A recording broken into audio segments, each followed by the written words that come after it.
C'est la première exposition française consacrée à Gengis Khan. Avec son armée mongole, il va au XIIIe siècle fonder le plus grand empire au monde, allant de la Chine à la Méditerranée, soit près d'un quart de la planète.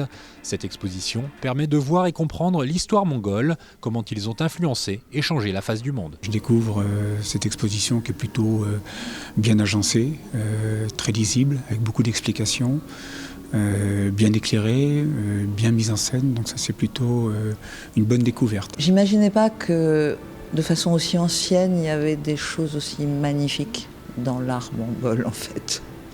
J'ai été impressionnée par les toutes premières pièces, le début de l'expo. Souvent représenté comme un conquérant sanguinaire qui détruit tout sur son passage, Gengis Khan est également un homme politique ouvert à la diplomatie.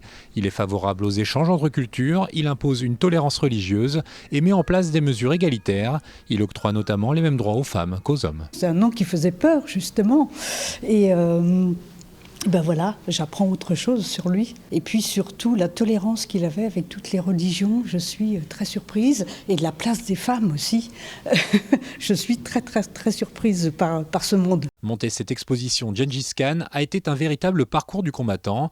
Une première version organisée avec la Chine a d'abord été annulée en 2020, trop de censure imposée. C'est donc avec le soutien de la Mongolie que Nantes peut aujourd'hui proposer cette exposition. C'est une vraie délivrance. Vous avez ces 6 ans de travail, 6 ans de négociations, 6 ans d'obstacles, avec une accélération grâce à la collaboration de l'État mongol qui a mis à disposition ces chefs-d'œuvre. Oui, c'est une grande satisfaction aujourd'hui de pouvoir ouvrir cette exposition. Les pièces exposées sont d'une très grande valeur. Certaines n'ont jamais été montrées en Occident. Leur installation a été surveillée de près. Il ne faut évidemment pas les casser, il faut aussi les mettre en sécurité.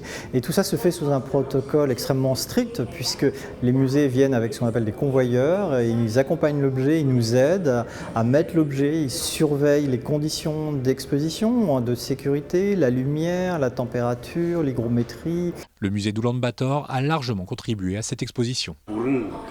Cette rencontre des différents objets en fait, occidentaux et mongols permet de comprendre et voir et comprendre l'histoire de l'Empire mongol de manière complète. L'exposition Gengis Khan, comment les Mongols ont changé le monde, c'est donc jusqu'au 5 mai 2024 au Château des Ducs de Bretagne.